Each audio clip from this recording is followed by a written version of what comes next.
सुबह 10 बजे से लेकर 11 बजे के बीच में उपस्थित हूं आप सबके सामने। आज जिनकी कुंडली लेकर के आया हूं, ये कुंडली आई है भरतपुर राजस्थान से। वैशाख माह, उत्तरायण, ग्रीष्म ऋतु, गुरुवार, शुक्ल पक्ष की द्वितीया तिथि। ये जो सारा प्रभाव है, जिसमें शुक्ल पक्ष के द्वितीया तिथि के जो चंद्रमा हैं वो पापक हैं, जिसके कारण व्यक्ति का मन उद्विग्न, बेचैन, चिंतित, परेशान और कई बार कठोर हो जाता है। मतलब मानसिक सारी पीड़ा यहां देखने को मिल रही है। गुरु जन्म कुंडली में अगर बढ़िया होते हैं तो व्यक्ति को भवन, भूमि, वाहन, ज्ञान और धर्म आदि का पाठ अच्छा पढ़ा देते हैं। व्यक्ति के पास सत्य और असत्य को समझने की शक्ति बड़ी अद्भुत और विलक्षण होती है। उसके जीवन में बड़े बूढ़ों का आशीर्वाद सदैव मिलता रहता है। वो व्यक्ति स्वयं भी समाज के उत्कृष्ट वर्गों में शामिल होता है। इतना ही नहीं, यहाँ देवगुरु बृहस्पति जो मकर लग्न की कुंडली के लिए 12वें के अधिपति हैं, जाकर के जन्म कुंडली में दारिद्र दोष पैदा कर रहे हैं। पंचम भाव में चंद्रमा उच्च के बैठे हैं, जिससे व्यक्ति कहीं ना कहीं से व्यापार से ही सही पर धन अच्छा अर्जित कर लेगा। मंगल के साथ शुक्र व्यक्ति के दाम्पत्य को परेशान और कई बार मन में उठने वाले भावों को कृपण और कठोर बना रहे हैं।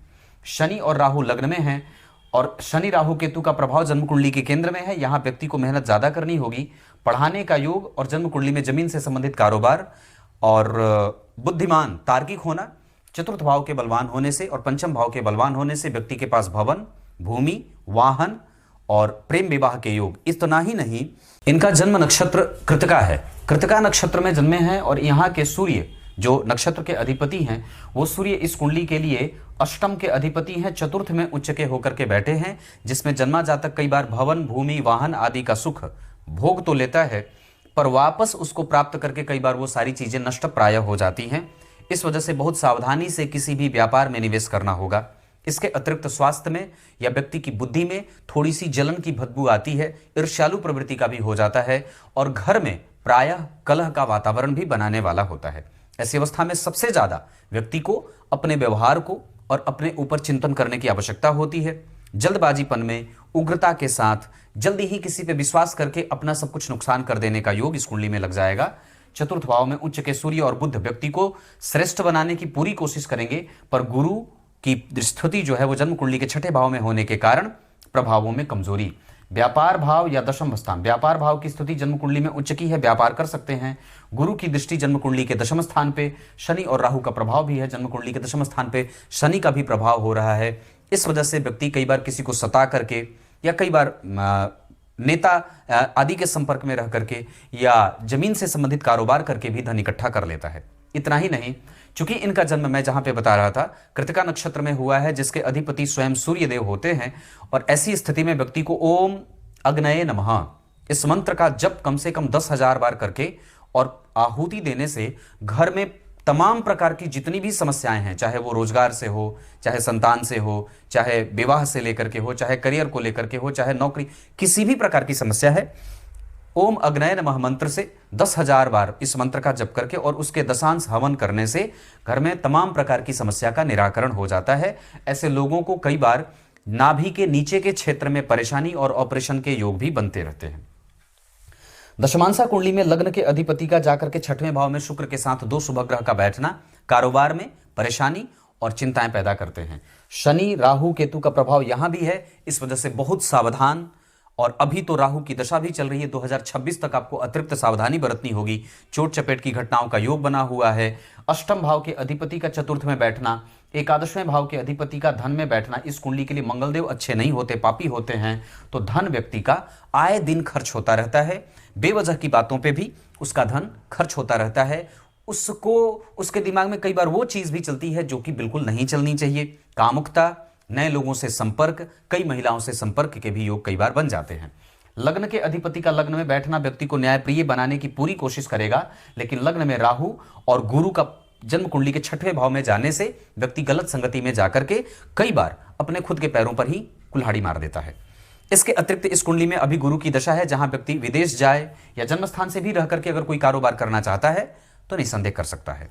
इस कुंडली में गुरु की दशा में कुछ न कुछ हद तक यहाँ पे गुरु नीच के बैठ रहे हैं, यहाँ भी शत्रु के घर में हैं। एकादशी का व्रत, गुरुजनों की पूजा, गुरु मंत्रों का जप, सूर्य को अर्घ, गाय की सेवा, इसके अतिरिक्त मंदिर धोने का काम और एकादशी को उपवास करके द्वादशी को आवश्यक रूप से दान करिए। अपने जन्म दिवस पे निश्चित रूप से तुला दान करिए। अगर बन पड़े तो अभी 2026 के नवंबर तक एक लाजवर्त धारण करिए। वृषभ राशि और कन्या राशि के साथ वृश्चिक राशि वालों से आपकी मैत्री अच्छी रहेगी। बुध के साथ सूर्य और शुक्र की दशा इस कुंडली में और शनि की दशा निश्चित रूप से लाभदायक, भवन भूमि वाहन आदि का सुख देने वाली होगी।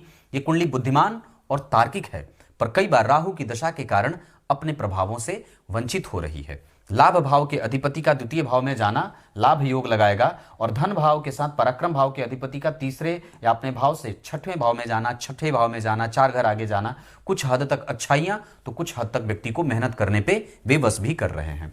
गुरु की दृष्टि मंगल और शुक्र पे पड़ने के कारण व्यक्ति में कई बार शिक्षकीय गुण भी दे रहे हैं। बैंकिंग, फिनांस और सीए वगैरह बनने का भी योग इस कुंडली में है। व्यक्ति अनुभवी है। इस कुंडली में नक्षत्र के आधार पे उत्तराषाढ़ा, श्रवण, अश्विनी, भरणी और मृगशीरा के साथ रोहिणी नक्षत्र किसी भी कार्य को करने के लिए उत्तम रहेंगे। दिशा धन कमाने के लिए पश्चिम बहुत अच्छा रहेगा। उत्तर दिशा में सूर्य अच्छे नहीं होते। नौकरी के योग तो बने हैं, गुरु और सूर्य का प्रभाव जन्म कुंडली के दशम स्थान पे जा रहा है, शनि का प्रभाव भी है, राजनीति के योग भी इस कुंडली में बने हैं। व्यक्ति कहीं ना कहीं से किसी भी तरीके से अपने जीवन की आवश्यकताओं की पूर्ति कर ही लेता है। दशा बल के क्रम में अगर बात कर दूं तो आपकी कुंडली में सूर्य, मंगल और गुरु की दशाएं निश्चित रूप से थोड़ी अच्छी रहेंगी अगर आप मेहनत कर लेते हैं तो, लेकिन उसके लिए ब्राह्मणों का आशीर्वाद, देवताओं की आराधना, मंदिर का दर्शन, ये सब निश्चित रूप से करना होगा। इसके साथ साथ आपकी कुंडली में चंद्रमा, बुध और शुक्र की दशा भी लाभदायक रहेगी। शनि की दशा लग्नेश होने के कारण अच्छी रहेगी, पर कुछ कुछ दशाओं में, जैसे अगर मैं बता दूं तो शनि में राहु, शनि में मंगल, मंगल में राहु, मंगल में शनि, शनि में शुक्र, शनि में गुरु, गुरु में शनि, बुध में या गुरु में केतु, गुरु में चंद्रमा, ये सब जो दशाएं हैं ये व्यक्ति को परेशान करेंगी। चंद्रमा और गुरु एक दूसरे से द्विद्वादश के संबंध में जा रहे हैं, इस वजह से व्यक्ति बिना विचार के ही कोई भी काम करता रहता है। भविष्य को देखने की शक्ति कम होती है। प्रेम पाना और प्रेम देना चाहता है, पर फिर भी उसमें कोई ना कोई कसर रह जाती है, गुरु के छठवें भाव में जाने के कारण और चंद्रमा से गुरु के द्वितीय भाव में जाने के कारण यह स्थिति थोड़ी सी कमजोर होती है।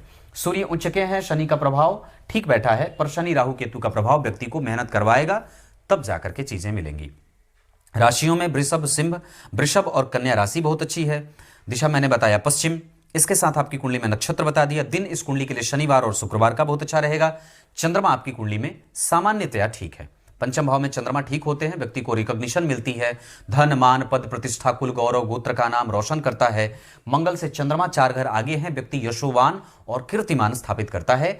अभी राहु के बाद गुरु की दशा आएगी, संभल करके चलिएगा तो विवाह भी होगा, संतति भी होगी, नौकरी के भी योग बन रहे हैं और कई सारे अतिरिक्त सफलता के योग बनेंगे, पर निश्चित रूप से रेगुलराइज होकर के काम करना होगा।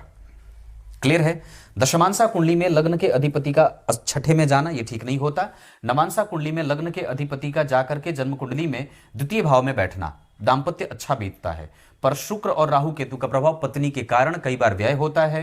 नवांसा कुंडली के सप्तम भाव के अधिपति नीच के हैं, जिनका नीच भंग बहुत अच्छा हुआ है, इस वजह से दाम्पत्य टूटने के खतरे तो नहीं है, पर उसमें असमंजस की स्थिति जरूर रहती है।